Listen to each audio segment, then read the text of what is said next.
Hi, I'm Trisha Morris at Club Scrap with the Woodland Christmas card kit. I'm so excited to teach you these 12 cards. You're going to love how beautiful and simple they are. I'm going to go ahead and set aside the 12 envelopes we've got here. All the cards, by the way, are the same size because we like to make it so you can accommodate a nice 4x6 family picture. You can just print those out for 10 cents and save a lot of money on those expensive Christmas cards. Here I've got the beautiful ribbons and fibers. We've got some pre-tied bows, just in case you're not a fan of tying your own, and some fun little craft tags here, plus all of these great charms. I've printed my instructions, and I think we're going to start out just by sorting the paper into the order that we'll trim it. It's kind of nice. This time around we've got one diagram we'll cut with 4 sheets, another diagram with 4 sheets, one with 2, one with 1, and then we have our cut apart. So the cutting should go pretty quickly and smoothly. If you're new, you may want to just slow me down by adjusting your playback speed in your gear settings on your YouTube playback channel so that you can keep up without having to push pause too many times. If you're experienced, you know this step. I like to always look at the paper from the top while I hold it in my arm, and then we'll sort it by putting it on our trimmer base. We're going to start out by finding one white plain, and you'll notice right away this white has a beautiful texture. And then green, there's only one shade of green. It's that nice dark textured green as well. These papers have a texture on one side, they're smooth on the other. So I'm just going to put them texture side face down. And then we've got a red we're looking for. And then a print. So we'll find that print right here on the top, put it face down. Okay, then we're going to find another white. So let's make sure you grab one. I know these papers are really nice and heavy. Then we'll grab another red. And then a craft. So just grab one of those. It's nice heavyweight craft. Then the other print face down. Next, let's look for the green. And then the remaining craft and the remaining red. Finally, we have our cut aparts, so we'll take the one that has Be Merry and Take Time to Enjoy This the Season, and then the final one here with the cute little bear going on there. We'll put that face down and flip everything back over so this exciting color of white is right on the top. Okay, I'm going to start again with step 1 here and follow all of this along with you. So don't necessarily worry so much about reading the words and watching the diagram. If you can just stick with me, we'll be fine. The diagram does indicate that we should have the grain of the paper dipping from top to bottom. So basically I hold the paper by the edge, check which direction the paper wants to be bent, and it should be bending easily from top to bottom. So if it bends easily this way, rotate it so it bends easily this way. And I'm going to check the grain on the green as well. I'm just holding by the edge. It's very dippy this way, so I want that going top to bottom. And we're going to trim right away at 6 1/4. Now this diagram is a little weird, so just stick there with me. We'll trim at 6 1/4. And then rotate and cut at 9. And you're just going to make some card bases here. So for our workshop, I'm going to have you set aside all of the pieces that become card bases into a pile to be scored. And then I have this narrow little rectangle left. I'm going to trim it horizontally at 6. And I'm going to file this into my accordion pocket file folder here into pocket B. Now if you don't have a organizer like this, reach out to us at Club Scrap so we can get you set up to make one of your own. And in the meantime, maintain 4 separate piles, A, B, C, and D. And that'll keep all of these pieces sorted out so you don't have so much to deal with when we're done with the trimming. And that's the efficiency too of the method, so that, you know, if you want to get some stuff done, this is the way to do it. Okay, now we have this other piece here. We're going to trim it horizontally at 6. I really want you to hang with me on this one. So 6 inches. And then I'm going to have you rotate now and cut at 4. Okay, so this made a 4x6. This goes in pocket B. And this smaller, narrower piece goes in A. And then we're going to trim this one. It's currently 5 3/4 by 6, right? So we're going to make sure it's rotated. We're cutting it vertically at 4 1/4. And both of these pieces go in pocket A. Then take the red, check your grain going top to bottom and the print grain top to bottom, and we're going to repeat all of that. So once again, we'll trim at 6 1/4, rotate and cut at 9 to make 2 more card bases, and we'll set these aside to be scored, and pick up the rectangle and we'll cut at 6.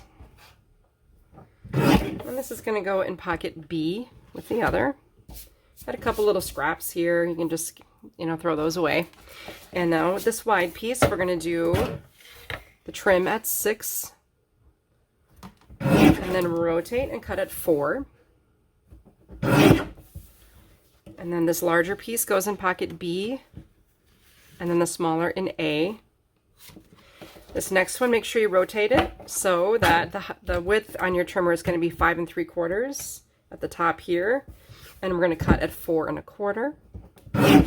And gather up both this larger and the small piece, and that goes in pocket A as well. And you can get rid of those scraps. Okay, we're moving on to step 2 in the instructions, and the grain once again needs to go dipping easily top to bottom. So I'll take the white and then the red. Here we go, top to bottom.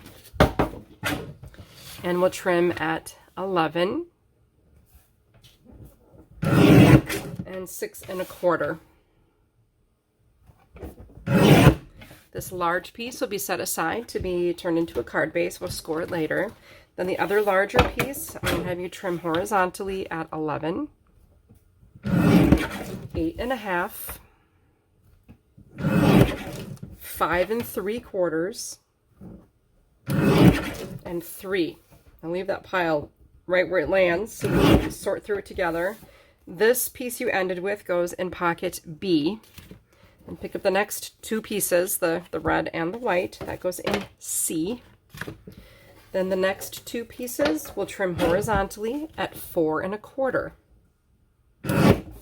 Pocket C. Little scraps there. We can get rid of those if you want. Pick up the next 2 little pieces.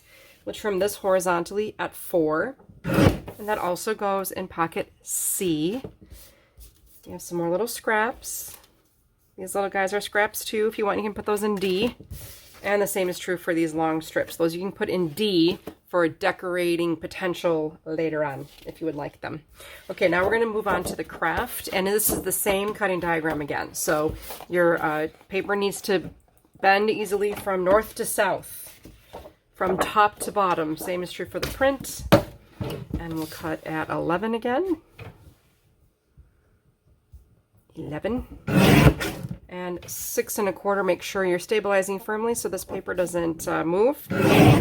And set aside this large piece to be scored. Now this one we're going to rotate and trim horizontally at 11, 8 1/2, 5 3/4, and 3. All right, this 3-inch piece goes in pocket B. Then these next 2 pieces, pocket C. The next 2 we're going to trim at 4 1/4. Pocket C, a lot going in there. And the next 2 rectangles we'll trim at 4. And that will also go in pocket C. All right, so if you want to sort out these scraps, I'm going to keep these longer ones and these larger ones, I guess. You can call it a large scrap. And I'm going to put them all in pocket D, and then I get some scraps I can dispose of later. And we're moving on to page 2 of the instructions right at the top here. And we're going to do the green and craft together. So the grain, once again, should dip easily from the top to the bottom. There we go. Not to confuse you, but the grain is actually running this way, allowing the paper to bend easily this way. I just thought it was easier to say it bends this way. All right, now we're going to cut at 9 and 4 1/2. Take the 4 1/2-inch piece and trim horizontally at 9 1/4. Set this aside to be scored. And then the smaller piece, pocket B. We'll repeat that with the next larger strip. So we're going to trim horizontally at 9 1/4. Set aside to be scored. pocket B. Trim this last strip at 6. Stack everything together and set them aside to be scored. Moving on to the red. Now, in this case, this paper will not be folded into any kind of a card. So it doesn't matter which way the grain direction is going. We're just going to trim it. Yay! So we'll start out at 11 3/4, 8 1/2, and 4 1/4. Gather up 2 of the strips that should be the same size. We'll trim horizontally at 6. Everything here goes in pocket C. The next strip we'll cut at 10 and 5. Gather up these 2 rectangles for pocket A, and then we've got some scraps for D or the circular file. Okay, if you're new here, pay attention. Do you see that little cross marks here in the corner? They're in every corner of the next 2 sheets of cut aparts.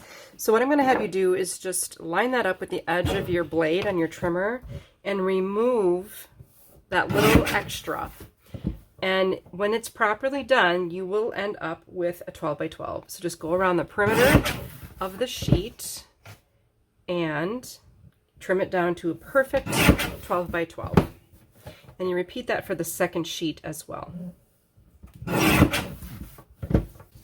And then you can get rid of all those little scraps.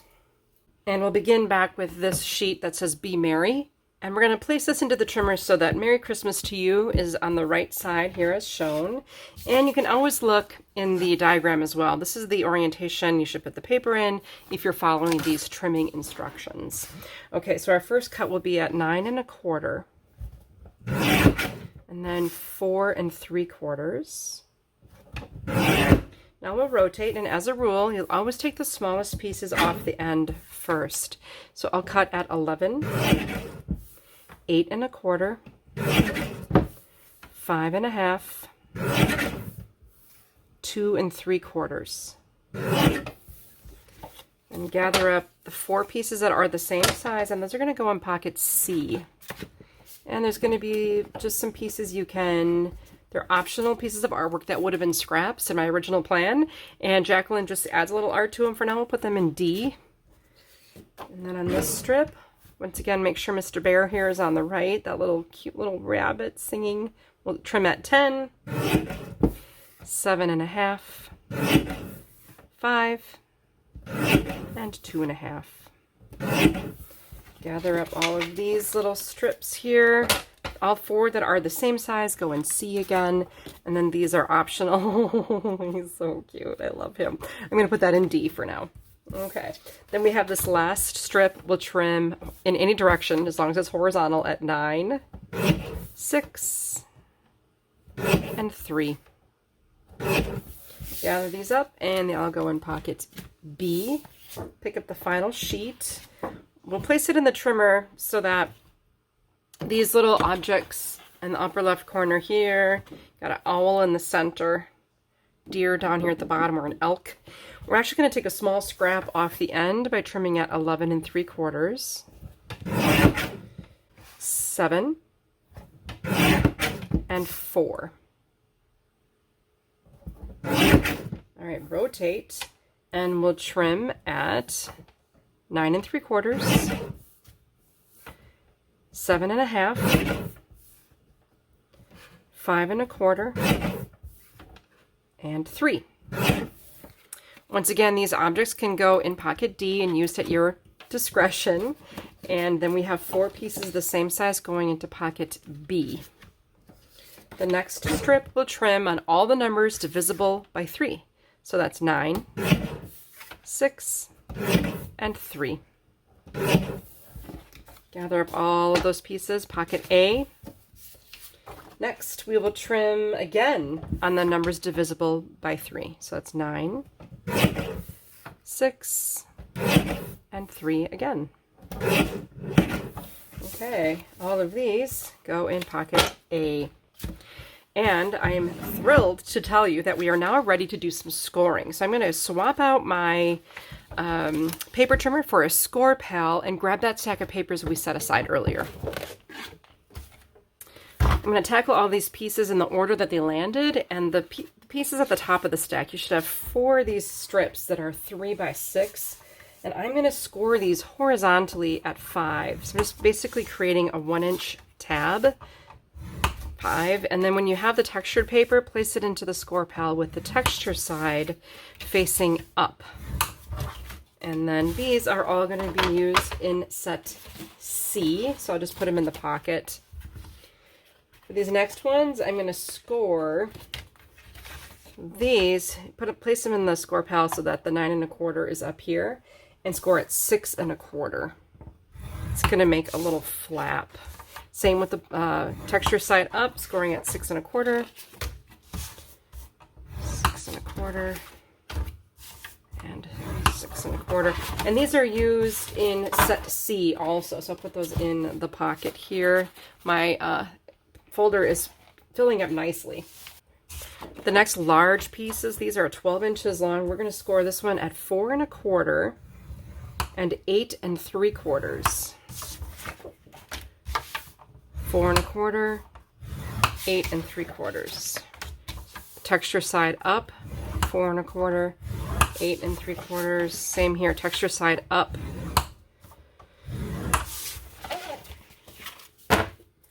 These are used in card set B. They're pretty big, so when I place them in the pocket here, I'm just going to do it at an angle, sticking out like so. Finally, this last set, I'm going to put it horizontally. It should read 9. We'll score at 4 1/2.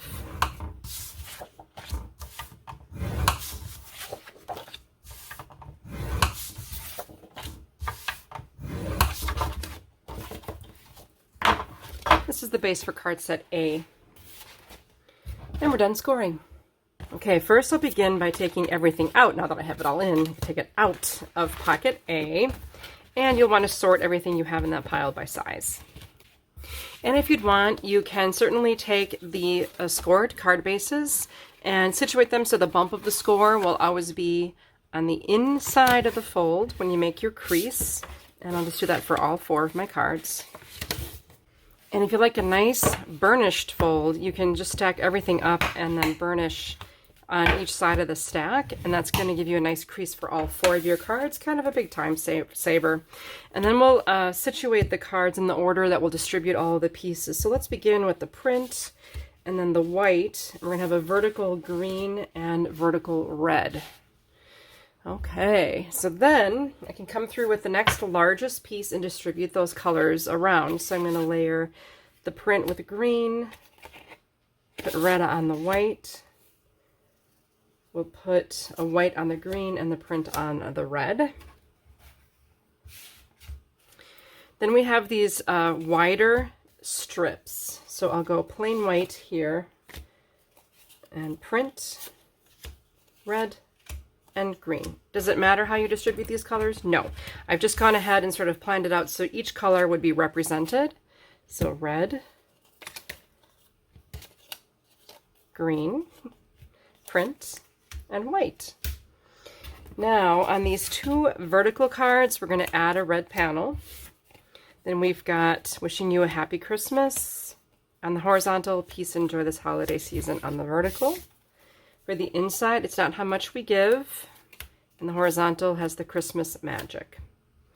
These 2 will get a bow, and all 4 of them will get a craft tag.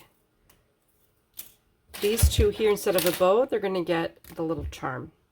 Now, if you've never experienced card making or crafting like this in this assembly line style, I hope you're intrigued by how quickly and efficiently these cards can come together when you do them in this way. I'm going to set aside everything required to make card 2, 3, and 4 and make this first card along with you so I can share some tips along the way. All the cards will assemble exactly the same way, with just a few minor exceptions that I'll review with you. If you happen to have one of these little corner choppers, it's a handy little tool, and it has a 1/4 inch or 1/2 inch punch setting. I'm going to round the upper right and lower left corner of this cut apart on the 1/2 inch setting. So I'm going to put it in this side, give it a squeeze, and then this lower left corner and give it a squeeze. And then I can also take some adhesive and just nest the red strip onto the white. And then I can nest this onto the green panel. And just to make sure I have it nice and straight, you can also use a grid ruler. I love my little 2x8 ruler for card making. I'm going to put this about 1/8 of an inch up from the bottom edge of the card. Ta-da! Then, with some scissors, I'll trim a length of this sparkly ribbon so it's just a little longer than the card itself. And I'm going to wrap that ribbon kind of across the bottom of the red band, bring it around to the back, and secure those ends with some clear tape. You can use your any favorite adhesive for this. Even washi tape works pretty well.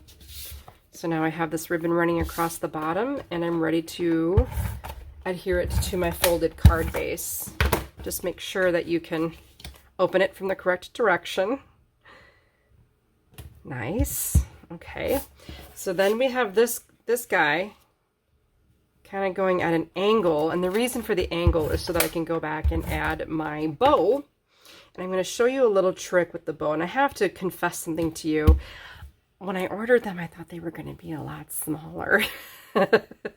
They are a little bit bigger than I anticipated, and that should teach me. I should know. I usually measure everything, but it's okay. We can make this any length we want. So you can see that I've just been sort of pulling on the tails, making the bow a little smaller, and then just fold the ribbon in half lengthwise like a hot dog and make a different cut, a V cut, so that it leaves you that nice swallow's tail. And then my favorite adhesive for a bow type situation like this is just a glue line, because it just gives me a nice 1-inch length.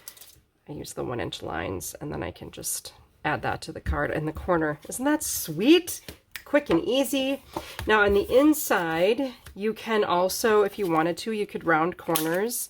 You could go into your pocket D at any time, and you could add, let's just say you wanted to add a piece of red. I'm just going to do this just to show you how fun it can be. And I rounded the corners on that as well, so I could, maybe I'll go this, I'll put it, I'm just, you know, I'm doing my own thing now. I don't remember what I actually did. Oh, that's kind of sweet. So then you can tie some jute onto this little tag and maybe just leave 2 little tails if you want, or you can always tie a bow. That's totally up to you. And then I'll add a little adhesive to this and place it right here. And you've got yourself a really sweet card. Now the other cards in this set go together the same exact way, but let's take a look at them. This is the sample that we made together. I'll show you the inside of this one. Very easy. Then the second one, the same exact way, same type of deal. I used the red from pocket D. Now in the vertical cards, instead of embellishing with the bow, I used the jute to suspend this really cool connector, the silver wreath style connector across the bottom of the nested panel before I attached it to the card base. And you can see I do have the extra red panel, which is really nice for setting off the greetings. And on the inside, another tag here. And another really sweet tag here with some rounded corners. That was set A, super easy. Hope you like that little simple structure, and let's now move on to pocket B. All right, I've taken everything out of pocket B, and I have the card bases ready to go. So I took the scored piece, made sure the bump of the score was on the inside of the fold. Large flap goes in first, narrow flap ends up on top. Okay, now let's situate our card bases so we can distribute all of the pieces from the pocket. So we'll start with red, and then I'm going to go white, then craft, and print. Okay, now if you go to the next larger sized panel, that gives you a really pretty big panel, we're going to slide a print down in here, and this is designed to fit right on top of the flap. Then red, let's see, then white and green. Then we have these other more narrow panels. These are designed to fit onto the narrow flap of the card, obviously. So how about white and then print, green, and red. Then we have some more panels that are slightly larger. How about we do a red, a craft, a print, and a white. Next size, smaller panel. I got a little panel happy here. We're going to do green and green, craft and craft, because why not? Now we have 4 vertical sentiments here. We'll do, although it's been said many times, many ways. Oh, I love that. And then let heaven and nature sing. Love that too. And then Merry Christmas to you, obviously with that. And then joy to the world. Have a wonderful Christmas on those two. Each one gets the bow. And I think those are the only embellishments we're dealing with on these. So as we did before with set A, we're going to set aside 3 of the cards and just make this one together. And you're going to love how easily this one falls into place. Okay, before we attach this panel to the wide flap, we're going to take some of this beautiful green velvety ribbon, and I'll just trim a length of it, and I'm going to wrap it around the long edge of this panel. So just bring the tails to the back like we did before, and I've got my tape handy here at all times. Wrap those around, and then I can add my regular ATG adhesive to the back of this panel, and when you attach it to the card, make sure the ribbon side is on the right. So now it's perfectly lined up on that card base. Okay, now we have this white panel, and that we can just go ahead and adhere, which I will do. If you wanted, you could add more to this as well. Lots of potential here, especially from pocket D. There are some papers in there you could add more to it as well. Okay, now we have 3 nesting panels here, which I will go ahead and attach. So I'm going to add my nest onto this. Notice I'm not putting this on the card quite yet. And then this onto here. Gives a little bit of a larger reveal, which is nice. Now, when you adhere this to the card base, all you have to do is just make sure that you don't put adhesive behind any of the area that extends past the narrow flap. So I'll just go through and maybe add 2 nice long pieces of adhesive and go near, but not on top of the ribbon. And then I can shorten my tails again like I did before. It's kind of handy to have these pre-made bows, by the way, especially if you're not a huge fan of making bows. This is a nice way to take care of that for you. So just keep shortening and tightening until you're happy with the size. And then you can trim your tails again. And then you can once again also take your glue line and attach it to the back. Now these are not made of double-faced satin, so make sure you have the tape on the correct size, and then kind of put it near the top so it doesn't cover the sentiment at all. Then it's your choice. You can either put the Merry Christmas here, which in this case I put it all the way on the inside. And then, like I mentioned, you can add a family photo to this. You could add more papers or images from the D pocket as well. So that is set B. Let's take a look at the other ones. This is the sample we made together. And then here is the second one just like it. I put the Merry Christmas right on here and left that plain in the middle for plenty of a little handwritten message. Very simple here. And another trifold on this one. Oh, there I just added a little something to the inside. So again, use your creative imagination to decorate this however you like. And now let's move on to pocket C. I'm on page 5, the final page of my instructions, and I have taken everything out of pocket C and sorted it by size. I've also folded my card bases, which kind of make a funny looking card, right? It's just got one narrow little flap here. So let's sort these out. We're gonna go green, maybe I'll go side by side with it, craft, and green and craft. All right, and then we can take our next largest panels, and I think they're all red, and they're all gonna cover the inside larger panel of the card base, so that basically the inside of the card. Then we've got these other wider strips, so we're gonna alternate those colors. So the craft will go with the green card base, and the green will go with the craft card base, obviously. Okay, then we have these other larger panels, there should be, let's see, I have 4 large panels. I'm going to go red, craft, white, and print. Red, craft, white, and print. And those should be about the size. If you take this little piece that we have, it actually becomes a tab, and that would be the longer, skinnier piece that nests on there. That's how you're going to tell the difference. Then we have these other sets of panels. There are some larger ones and smaller ones. These are nestable. So on this left card here, we're going to go white, print, craft, and red. Then layering on top of that slightly smaller, red, white, print, craft. Finally, we have our sentiments. So there are 2 sets. The innies and outies are pretty close in size, but the smaller ones go on the outside because that has the nesting panel. So always jingle all the way. Nobody likes a halfway jingler. And then what is Christmas on both of those? For the inside, we have be merry and take time to enjoy the season. I thought it was great with the jingle all the way quote, and then it is tenderness for the past, courage for the present, hope for the future. Lovely, lovely quotes for the inside. Each one of these will get one of the silver charms to be added, and then I think it's the first one and the last one get the last tag. So we are making great use of all of our embellishments. We're going to follow our routine of just making the first card together, and I'll review the rest of the assembly on this. Okay, so the first thing that's really important with this split flap card is to find that narrower piece that's been scored and then just fold to create a tab. And then you're going to hook that tab onto the right edge of that larger panel. So the panel that's supposed to go on the inside of the card, this tab fits behind it. So if you forget and start putting this on here without the tab in place, it'll be a lot harder to attach it. So that's just usually the first thing I do is get that attached so I don't mess that up.